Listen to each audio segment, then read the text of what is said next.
నమస్తే. శ్రీ గురుభ్యో నమః. శ్రీమాత్రే నమః. ఆదిత్యాయ చ సోమాయ మంగళాయ బుధాయ గురు శుక్ర శనిభ్యే రాహవే కేతవే నమః. మనం రెగ్యులర్గా చెప్పుకునేటువంటి మాస ఫలితాలు, పక్ష ఫలితాలు ఇలా చూస్తుంటే డిసెంబర్ 16 నుండి 31 వరకు రాబోయేటువంటి పక్ష ఫలాలు ఎలా ఉంటాయి, ఈ సమయంలో అసలు గోచార రీత్యా గ్రహ సంచారం ఎట్లా ఉందో చూద్దాం. గోచార రీత్యా గ్రహ సంచారం 16 నుండి 31 వరకు కనుక చూస్తే మనకి మేషంలో గురువు, ఇక కన్యలో కేతువు, తులలో శుక్రుడు. ఇక నిన్నటి వరకు అంటే 16కు ముందు వరకు రవి కుజులు ఇద్దరూ కూడా ఒక చోటు ఉండి కుజుడు కొద్దిగా అస్తంగత్వం అయినటువంటి స్థితి ఉంది. 16 నుండి మరి రవి ధనుర్మాసంలోకి వెళ్ళాలి కాబట్టి ధనుస్సులోకి వెళ్తేనే ధనుర్మాసం ప్రారంభమవుతుంది. అంటే రవి ధనుస్సులో, రవితో పాటు బుధుడు వక్రగతిలో ధనుస్సులోనే ఉంటాడు. శని మరి కుంభరాశిలో ఉంటే ఇక తదుపరి మీనంలో రాహు. ఇది గ్రహాలు ఉన్నటువంటి స్థితి. ఇక చంద్రుడిని కనుక చూసినట్టయితే మిథునం నుండి ప్రతి 2.5 రోజులకు ఒక రాశి చొప్పున తిరుగుతూ ఉంటాడు. ఇప్పుడు ఇలా ఉన్నటువంటి గ్రహస్థితిలో ఒక్కొక్కరికి అంటే గోచార రీత్యా గ్రహ సంచారం ఇలా ఉన్నప్పుడు ఒక్కొక్కరి రాశి రీత్యా కానీ లగ్నం రీత్యా కానీ కనుక మనం చూసుకున్నట్టయితే ఒక్కొక్క రాశి వారికి ఎలా ఉంటుందో చెప్పచ్చు. అయితే ఇది చెప్పే ముందు ఒక్క విషయం ఏంటంటే, మనం ఈ గోచార రీత్యా ఉండేటువంటిది మనం 30-40% వరకే చూసుకోవాలి. మిగతాదంతా కూడా మన జన్మజాతకంలో ఉన్నటువంటి యోగించేటువంటి గ్రహాలు, యోగించని గ్రహాలు, లేదా మనకు జన్మజాతకంలో ఉన్నటువంటి గ్రహయతి కానీ, గ్రహయుతి కానీ, గ్రహ దృష్టి కానీ, వీటినన్నింటినీ బట్టి మన యొక్క జాతకం ఉంటుంది.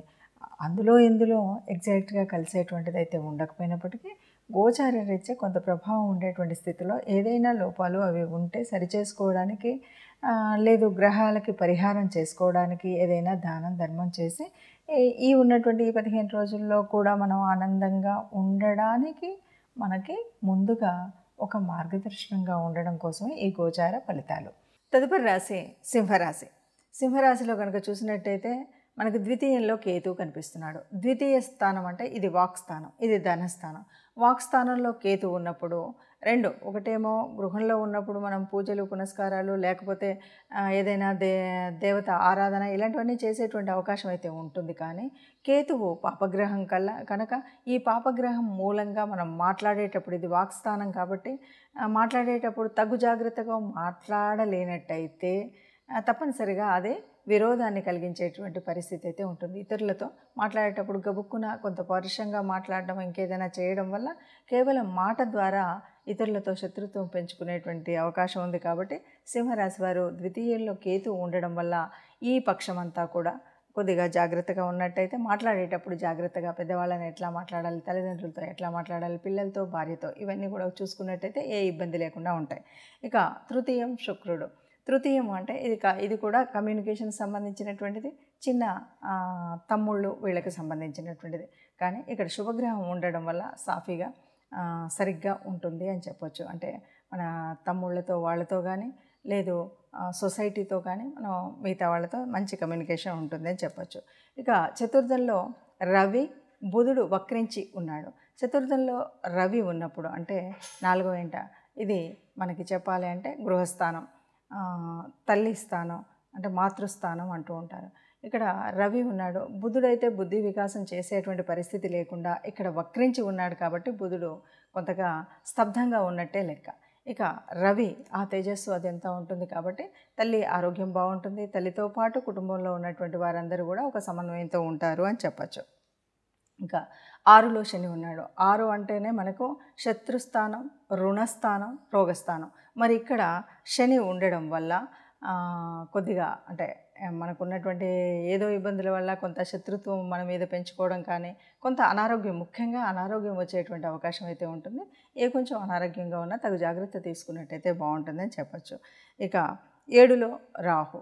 సప్తమంలో రాహు ఉంటే జీవిత భాగస్వామితో ఏదో ఒక గొడవ అయితే ఉంటుంది. అంతేకాదు మనం ఏదైనా వ్యాపారం కనుక ఇతరులతో కలిసి చేస్తూ ఉన్నప్పుడు ఇక్కడ కూడా ఇద్దరి మధ్యలో కొంత విభేదాలు వచ్చేటువంటి అవకాశం అయితే ఉంది. కాబట్టి సప్తమంలో రాహు ఉన్నటువంటి వారందరూ కూడా భార్యతో మాట్లాడినా, సమాజంతో మాట్లాడినా, వ్యాపార పార్ట్నర్స్ ఎవరైనా ఉంటే వాళ్ళతో మాట్లాడినా తగు జాగ్రత్తలతో ఉండాలి.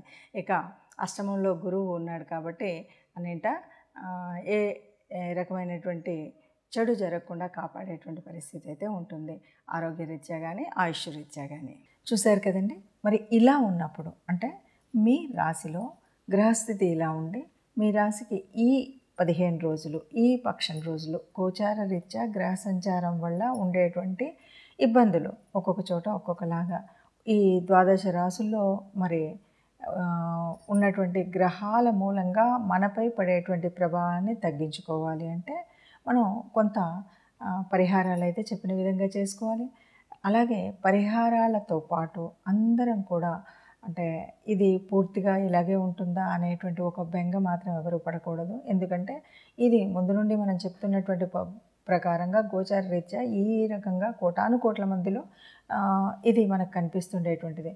దీంట్లో మనకు కేవలం 30-35% మాత్రమే మనకు గోచార రీత్యా ప్రభావం కనబడుతుందని చెప్పుకున్నాం. కాబట్టి ఉన్నటువంటి పరిహారాలను తీర్చుకుంటూనే మనం చేయవలసినటువంటిది ఏంటంటే ఈ నవగ్రహ ఆరాధన అన్నది, లేదా దైవ కార్యాలు చేయడం, లేదా ఒక గోశాలకు వెళ్ళడం, ఇలాంటి కార్యక్రమాలు చేస్తూ ఇది పూర్తిగా ఇలాగే ఉంది, నాకు ఇలా అవ్వలేదు అనేటువంటి దానికంటే కూడా మీకు జన్మజాతకంలో ఏదైనా ఒక దోషం కానీ ఇంకేదైనా ఉన్నా జన్మజాతకం ఆ కుండల్ని మీకు తెలిసినటువంటి ఏ జ్యోతిష్యులకైనా చూపెట్టుకొని ఏదైనా మీకు విపరీతమైనటువంటి కష్టాలు అంటే మీ జాతకంలో మీరు మాత్రం ఇలా చెప్తున్నారు, అందులో మాత్రం నాకు ఇలా ఉంది అని అనుకునేవాళ్ళు ప్రత్యేకించి మీకున్నటువంటి ఇప్పటికే పరిచయం ఉన్న జ్యోతిష్యులు కానీ, మీకు తెలిసినటువంటి వాళ్ళు కానీ, ఏదైనా పేరు ప్రఖ్యాతులు ఉన్నటువంటి వాళ్ళు అనుకున్నటువంటి వారి దగ్గరికి కానీ వెళ్ళండి.